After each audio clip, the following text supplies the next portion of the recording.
আমার কাছে অনেকেই আপনারা জিজ্ঞাসা করেন আমি কেন ডেইলি ব্লগ পোস্ট করি না। আজকে যেহেতু মোটামুটি একটা ফ্রি টাইম ছিল, পাশাপাশি সকাল থেকে বিকাল পর্যন্ত রেকর্ড করা কিছু ভিডিও ক্লিপও ছিল, ভাবলাম সেগুলো একসাথে অ্যাড করে আপনাদের সাথে আজকে একটা ডেইলি ব্লগ শেয়ার করেই ফেলি। ইন ফিউচার এটা রেগুলার করার প্ল্যানও নেই। আপনাদের সাথে আমার বাগানের যত্ন related video, cooking related video, natural সব ভিডিও এইগুলো শেয়ার করতে আমার বেশি ভালো লাগে। সত্যি কথা বলতে এগুলো যখন সামনে আসে আমি এগুলোকে রেকর্ড না করে থাকতে পারি না। যদিও আমি খুব অল্প টাইম আপনাদের সাথে এই ভিডিওগুলো পাবলিকলি শেয়ার করি, এর আগে আমি আমার পার্সোনাল অ্যাকাউন্টের স্টোরিতে এগুলো শেয়ার করতাম। ওখান থেকে অনেকে আমাকে আইডিয়া দিল একটা পেজ খুলে সবার সাথে এটা শেয়ার করার, স্পেশালি আমার কুকিং রেসিপি আর এই গার্ডেন রিলেটেড ভিডিওগুলা। সেখান থেকেই কিন্তু এই পাবলিকলি পেজটা খোলা। তাছাড়া আমি যে পেজ ক্রিয়েট করব, এখান থেকে আর্নিং করব, এটার প্ল্যান কিন্তু আমার একদম শুরু থেকে ছিলই না। এখন আসি ডেইলি ব্লগের ব্যাপারে। বাড়িতে আসলে আমি ডেইলি কিছু করি আর না করি, গাছে অবশ্যই পানি দিই। আর সকালটা শুরু হয় কিন্তু এই স্ট্রবেরি গাছের ঠান্ডা পানির স্প্রেটা করে। আর এই রুটিনটা কিন্তু সামারে চলতেই থাকবে, যদিও এই কাজটা আমার আম্মুই করে থাকে, কিন্তু যেহেতু আপাতত আমার আম্মু বাসায় নেই, তাই এই কাজগুলো আমারই করতে হচ্ছে। এই কাজটা কিন্তু বেশ সময় নিয়ে করতে হয়। পাশাপাশি আমাদের বাগানটা যেহেতু তুলনামূলক ভালোই বড়, তাই বাগানে পানি দিতেই 2-3 ঘন্টা আসলে ব্যয় হয়ে যায়। কিন্তু কাজটা যেহেতু আমি অনেক বেশি এনজয় করি, এই কারণে কিন্তু কাজটা করতে কষ্টই হয় না। কারণ আমাদের গাছে আল্লাহ দিলে মাশাআল্লাহ অনেক সুন্দর সুন্দর ফুল ফল ফুটে থাকে, যেগুলো দেখলে আসলে এই কষ্টের কথা মাথায় থাকে না।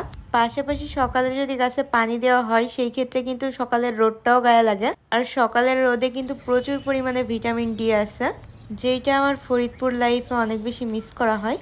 সকালবেলা গাছের পিছনে মোটামুটি ভালোই সময় ব্যয় হয়ে যায়, এই কারণে সকালে যত দ্রুত পারা যায় তত দ্রুত ঘুম থেকে ওঠা ট্রাই করি। নেক্সট গরমের সিজনে যেটা আমরা সব থেকে বেশি খাই সেটা হচ্ছে এই ডিটক্স ওয়াটারটা। এই ডিটক্স ওয়াটারের কিন্তু অনেক ধরনের রেসিপি আমি আপনাদের সাথে শেয়ার করেছি। সবগুলো রেসিপির মধ্যে কিন্তু বিটরুটেরটাই আমার বেশি পরিমাণে খাওয়া হয়, কারণ প্রথমত এটাই সব থেকে বেশি পুষ্টি, আর দ্বিতীয়ত আমাদের বাগানে এবার প্রচুর পরিমাণে বিটরুট ধরেছিল, যেটা আমি সাধারণত ডিটক্স ওয়াটার বানিয়ে বেশি খেয়ে থাকি। সকালে ঘুম থেকে উঠে এক জগ ডিটক্স ওয়াটার বানিয়ে আমরা সারাদিন খাই, যেটা অনেকদিন না খাওয়ার কারণে আসলে শরীর ডিহাইড্রেট হয়ে গেছে। পাশাপাশি আমার স্কিনেও অনেক ব্রণ উঠে গেছে, এ কারণে কিছুদিন হলো আবারও এটা বানানো শুরু করেছি। আপনারাও কিন্তু চাইলে এটা আপনাদের ডেইলি রুটিনে অ্যাড করতে পারেন। এরপর সকালে টুকটাক হালকা পাতলা নাস্তা রেডি করে নিলাম। এই ক্যাপসিকামটা কিন্তু আমাদের বাগানের। আমি যে সবসময় হেলদি খাবারই খাই, আনহেলদি খাবার একদমই ধরি না, ব্যাপারটা সেটা না। আমি কিন্তু টুকটাক ভালোই আনহেলদি খাবারও খাই, কিন্তু এটা ঠিক আমি হেলদি খাবার খাওয়ার ট্রাই করি। হেলদি খাবার খাওয়া আর ডায়েট করা কিন্তু এক না, আমি কখনোই ডায়েট করিনি। নেক্সট একবারে চলে গেলাম দুপুরের খাবার রেডি করতে। এর আগে সকালের খাবার তানজিনা ফুপ্পি রেডি করেছিল। ফুপ্পির একটা বিয়ের দাওয়াত ছিল, এ কারণে সকালে রান্না করেই ফুপ্পি চলে গেছে, তাই দুপুরের খাবারটা আমাকেই রেডি করতে হবে। আমরা বাড়িতে যেহেতু দুইজন, আমি আর আমার ভাই, এ কারণে একদম শর্টকাট ভাবে ওর পছন্দের খাবারটাই বানালাম। এই পোলাওয়ের চাল ধোয়া পানি কিন্তু আমরা ফেলি না, সব পানি আলাদা একটা পাত্রে সংগ্রহ করে গাছের গোড়ায় দিয়ে দিই, কারণ এই চাল ধোয়া পানিতে কিন্তু অনেক পরিমাণে পুষ্টি থাকে, যেটা গাছের জন্য অনেক বেশি উপকারী। তাই আমরা কোনো প্রকার চাল ডাল ধোয়া পানি ফেলে দিই না, সব কিন্তু একসাথে একটা পাত্রে কালেক্ট করে রাখি। এই পোলাও রান্না করতে অনেকেই অনেক নিয়ম ফলো করে, কিন্তু আমি নিজের মতো একদম ফাঁকিবাজি হইতে রান্না করি। প্রথমে সামান্য একটু সরিষার তেল দিই, তার মধ্যে বেরেস্তাগুলো ভেজে নিব। এই পেঁয়াজটা একদম গোল্ডেন ব্রাউন হতে হতে ভাজতে থাকতে হবে। পেঁয়াজটা সবগুলো পারফেক্ট শেপে হয়নি, কারণ আমার হাত এখনো কাঁচা, কিন্তু যা মোটামুটি হয়েছে খারাপ হয়নি। পেঁয়াজটা মোটামুটি গোল্ডেন ব্রাউন হয়ে গেলে কিন্তু এটাকে আর প্যানে রাখা যাবে না, কারণ তাহলে এটা পুরো একদম কয়লা হয়ে যাবে। তেল নিংড়িয়ে পেঁয়াজ বেরেস্তাগুলো আমি তুলে নিচ্ছি।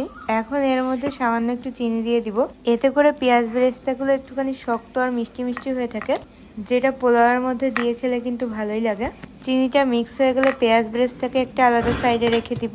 এরপর আমরা একটা দুইটা তেজপাতা নিব, তার সাথে নিব একটা দুইটা এলাচের টুকরা আর লবঙ্গের টুকরা। যেহেতু আমি অল্প পোলাও রান্না করব, তাই এক একটা করে দিলেই হবে। এখন এগুলোকে পেঁয়াজ বেরেস্তার তেলের উপরে ছেড়ে দিব, আর সামান্য একটু ভেজে এর মধ্যে আগে থেকে পানি নিংড়িয়ে থাকা চাউলটা দিয়ে দিব। এখন এই চাউলটাকে ভালোভাবে ভেজে নিতে হবে। আমি কিন্তু খুবই অল্প তেল দিয়ে এই চাউলটা ভাজতেছি, আর ননস্টিক পাত্রে ভাজার কারণে কিন্তু এটা কিন্তু একদমই নিচ থেকে লাগতেছে না।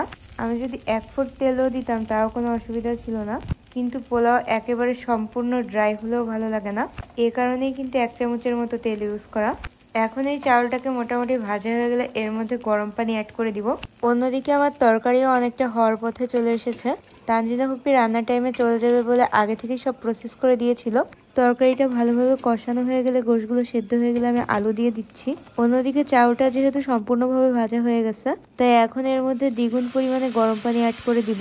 আপনারা চাইলে এখানে গরম পানির পরিবর্তে কিন্তু নর্মাল পানিও অ্যাড করতে পারেন। সেই ক্ষেত্রে এই পোলাওটা হতে একটুখানি বেশি টাইম লাগবে, তাছাড়া আর কিছুই না। আরও চাইলে 1 চামচ ঘিও অ্যাড করতে পারেন, এতে করে কিন্তু স্মেল ভালোই আসে। এক পাশে তরকারি চড়িয়েছি, অন্য পাশে পোলাও, যাতে করে আমার রান্নাটা খুব তাড়াতাড়ি হয়ে যায়। মাংসটা যেহেতু কষানো হয়ে গেছে, এর মধ্যেও কিন্তু পানি দিয়ে দিব।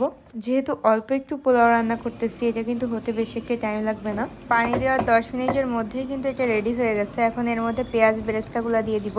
আমাদের পোলাও একদম রেডি, এখন এটাকে ঢেকে রেখে দিব। অন্যদিকে সালাদ কাটতে হেল্প করতেছিল আমার ছোট ভাই। ওই ফার্স্ট টাইম সালাদ কাটা ট্রাই করলো। এর আগে ওকে ছুরি ধরতে দিতাম না, কারণ অনেক ছোট ছিল। এখন মোটামুটি ছুরি ধরার মতো বয়স হয়ে গেছে, তাই টুকটাক সালাদ ওকে দিয়ে কাটানোর ট্রাই করতেছি। প্রথমবার হিসেবেও সালাদ একেবারে খারাপও কাটেনি, ধীরে ধীরে টুকটাক কাটতে কাটতে আসলে শিখবে। Good, not bad. প্রথমবার খারাপ কাটানো।